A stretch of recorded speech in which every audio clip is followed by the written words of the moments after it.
Chapter 1. Connecting with other people is essential for our survival as humans. In the past, humans were inherently more respectful of one another and devoted more time to the niceties of getting to know each other and exploring common ground. In this age of hustle and bustle, however, we simply rush about minding our business and focusing solely on ourselves. We now find it hard to take the time to establish meaningful connections with others. The truth is, we need other people to survive. None of us can live a happy and healthy life in isolation. Our evolution and personal growth are highly dependent on how well we connect with our fellow humans. Other people are our greatest resource in life. Without them, we simply cannot exist. As a species, we are social animals, wired to create connections with one another. We are instinctively driven to come together and form groups of friends, associations, and communities. Thousands of years ago, connecting is what our ancestors were doing when they gathered around the fire to eat woolly mammoth steaks or stitch animal hides together for clothing. Connecting with other people brings infinite rewards. According to Nicholas Boothman, one of the benefits of creating meaningful connections with others is longevity. When you make connections, your entire being, especially your brain, grows and flourishes. Studies have shown that people who stay socially and physically active have longer lifespans. However, being socially active doesn't mean hanging out with the same old crowd and pedaling around on an exercise bike. It means getting out and making new friends. When you put yourself out there and make new connections in the outside world, you also make new connections in the inside world, in your brain.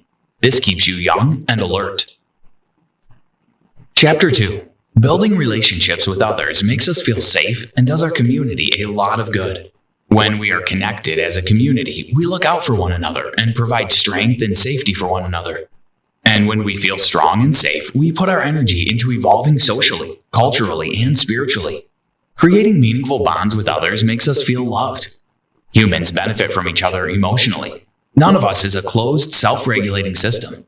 Instead, we are open loops regulated, disciplined, encouraged, criticized, supported, and validated by the emotional feedback we get from others. From time to time, we meet someone who influences our emotions and vital body rhythms in such a pleasurable way that we call it love. Be it through body language, gestures, facial expressions, tone of voice, or words alone, other people make our hard times more bearable, our good times much sweeter. When you learn how to make fast, meaningful connections with people, you will improve your relationships at work and even at home. You will also discover the enjoyment of being able to approach anyone with confidence and sincerity. Your likability has very little to do with how good-looking you are. Whether or not people will find you likable is highly dependent on how well you are able to connect with others. Likable people generally give loud and clear signals of their willingness to be sociable. They reveal that their public communication channels are open. In the coming chapters, we will discuss the techniques of making natural connections with other people. If people like you, they feel natural and comfortable around you. Nicholas Boothman. Chapter 3. It is essential to make the right impression during the first few seconds of a meeting. Meeting people is the first step in the process of connecting. Meetings often occur in different forms. Sometimes you meet people by chance. The man on the train who turns out to share your passion for football. And sometimes it's by choice. The woman your cousin introduced you to because he loves Shakespeare, fine wine, and hiking just like you. No matter the form the meeting takes, the first impression matters a lot. If you make the right impression during the first few seconds of a new meeting, you create an awareness that you are sincere, safe, and trustworthy. According to Nicholas Boothman, the first few seconds of connection is called the greeting. The process of greeting consists of 5 parts: open, eye, beam, hi, lean. These 5 actions constitute a welcoming program to carry out in a first encounter. The first element of the greeting is to open your body language and attitude. This is the time to really feel and be aware of it. Try as much as possible to make sure your attitude is positive, and keep your heart aimed directly at the person you're meeting. Make sure your arms and hands aren't covering your heart. When possible, unbutton your jacket or coat. The second part of the greeting involves making eye contact. Be the first person to make eye contact. Look this new person directly in the eye. Let your eyes reflect your positive attitude. It goes without saying that eye contact is real contact. After eye contact, the next step of the greeting process is to beam. Be the first to smile and make sure your smile reflects your attitude. Now you've gained the other person's attention through your open body language, your eye contact, and your beaming smile. What that person's subconscious mind is picking up is an impression of someone who is completely sincere and not of some grinning, gawking fool. After giving a bright and warm smile, the next step is to say hi or hello, or even yo. Whichever one you choose to say, however, make sure you say it with pleasing tonality and attach your own name to it. For instance, hi, I'm Jimmy. As with the smile and eye contact, be the first to identify yourself. This is the point where you are in a position to gather lots of free information about the person you're meeting. Information you can put to good use later in your conversation. Extend your hand to the other person, and if it's convenient, find a way to say the person's name 2 or 3 times to help fix it in memory. Not Margaret, Margaret, Margaret, nice to meet you, but Margaret, great to meet you, Margaret. The lean is the final part of introducing yourself. This action can be an almost unnoticeable forward tilt to very subtly indicate your interest and openness as you start to synchronize the person you just met. Point your heart to the other person and say hello. Light up your eyes and smile. Nicholas Boothman. Chapter 4. To establish rapport with others, you must synchronize your interests with theirs. After introducing yourself, the next step is to build rapport. Rapport is the creation of common ground, a comfort zone where 2 or more people can mentally join together. Rapport is the lubricant that helps social exchanges flow smoothly. The prize you get for establishing rapport with someone is that person's positive acceptance. This response won't be in so many words, but it will imply something like this. I know I just met you, but I like you, so I will trust you with my attention. Whether you are trying to make a sale, get a date, or wangle out of a traffic ticket, establishing a rapport is very important. Sometimes a rapport just happens naturally, and you have no clue why. You make the sale, the conversation flows, the cop tears up the ticket. However, there are other times when you just find it very hard to connect with another person, no matter how hard you try. According to Nicholas Boothman, rapport comes in 2 forms: rapport by chance and rapport by design. Rapport by chance happens in response to a shared interest or when you find yourself in certain situations or circumstances. For instance, you travel abroad to a country where people do not speak your language and you do not understand theirs. You start to feel uncomfortable, but you suddenly meet someone from your own country, maybe your own state. This person speaks your language and whammo, you have a new best friend. For your vacation at least. The reason this happens is that you share the same language. This is rapport by chance. Rapport is established when the interests or the behavior of 2 or more people are synchronized. When you have nothing in common with the person you are trying to connect with, the only way to create common ground is by establishing rapport by design. Rapport by design is established by deliberately altering your behavior, just for a short time, in order to become like the other person. You become an adapter, just long enough to establish a connection. In establishing rapport by design, you purposely reduce the distance and differences between another person and yourself by finding common ground. The way to go about this is by adopting a technique Nicholas Boothman calls synchronizing. We'll take a closer look at this in the next chapter. Chapter 5. Synchronizing is an adapting device that allows you to make smooth connections at will and quickly. When trying to be in sync with someone else, your main task is to do exactly what the other person does. You become like them until they become open, relaxed, and happy to be with you. To establish rapport by design, you can either synchronize the other person's attitude or body language. Synchronizing the other person's attitude involves picking up on their feelings and mirroring it back to them. This type of synchronization gives off the illusion that you deeply relate to the person's concerns and share their feelings. To achieve this, mirror the person's movements, breathing pattern, and expression as you deeply identify with them. Tune in to the overall mood signaled by their voice and reflect it back. Once you get in sync with the other person, they start to think, I don't know what it is about this person, but there's something I really like. Anything that enhances the common ground and decreases the distance between you and the other person is a good thing. Nicholas Boothman. Also, you can create rapport by synchronizing the other person's body language and mannerisms. Body language is the most obvious, easiest, and most rewarding feature to synchronize on your way to rapport. Synchronizing body language is of 2 kinds, mirroring and matching. Matching. Doing the same thing as the other person. For instance, she moves her left hand, you move your left hand. Mirroring. Moving as if you were looking at the other person in a mirror. If he moves his left hand, you move your right. You may be thinking, but won't other people notice that I'm copying their behavior? Actually, they won't, unless the copying is blatant. The key here is to make your movement subtle and respectful. In a nutshell, synchronizing allows you to deeply identify with other people and get a better understanding of where they're coming from. When this happens, you feel a natural connection with the person because you are akin. You have become like each other. Get it right and the communication can start. Get it wrong and you'll have to bargain for attention. Chapter 6. Having a good conversation is not all talk, it's listening too. After you've introduced yourself, begun synchronizing, and you feel confident that rapport is building, the next step is to start a conversation. Conversation is one vital way to build rapport and forge the bonds of friendship. It comes in two equally important parts: asking questions and actively listening. The goal is to get the other person talking, then find out what matters to him or her and synchronize yourself accordingly. Your main aim during the earlier stages of your conversation is to search for common interests using small talks. Once you find out what you have in common with the other person, you can start asking open questions to fuel your conversation. Open questions request an explanation and thus require the other person to do the talking. This type of question starts with one of 6 conversation-generating words: who, when, what, why, where, how. These words invite an explanation, an opinion, or a feeling. How do you know that? Who told you? Where do you think this information comes from? They help us establish rapport and make connections because they oblige the other person to start talking and begin opening up. To make your open question more effective, you can add sensory-specific verbs like see, tell, and feel. In doing this, you're asking the person to go into his or her imagination and bring out something personal to show you. For instance, where do you see yourself by this time next year?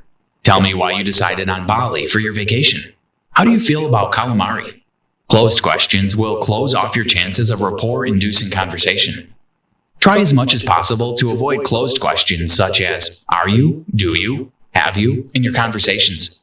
The problem with questions like these is that they elicit a yes or no response.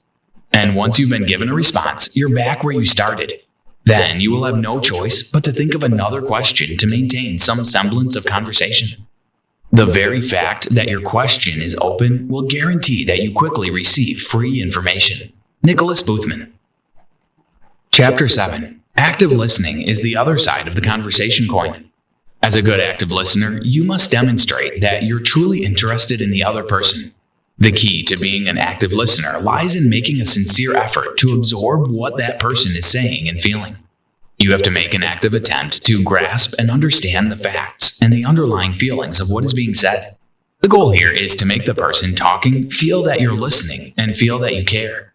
You can show how much you understand by giving appropriate feedback. Encourage the other person verbally by giving spoken feedback such as wow, aha, oh, and To make things more interesting, you can go for full-blown reactions like, oh, really?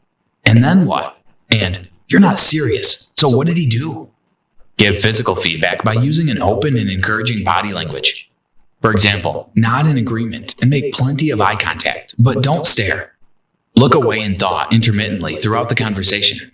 For instance, looking at your hands from time to time gives the impression of participation. If you're sitting in a chair, move to the front edge of your seat and look interested or enthusiastic. If you're standing, point your heart to the other person. Nod from time to time and look thoughtful, surprised, or amused. Listen and give spoken feedback based on your feelings and showing concern and interest in the other person.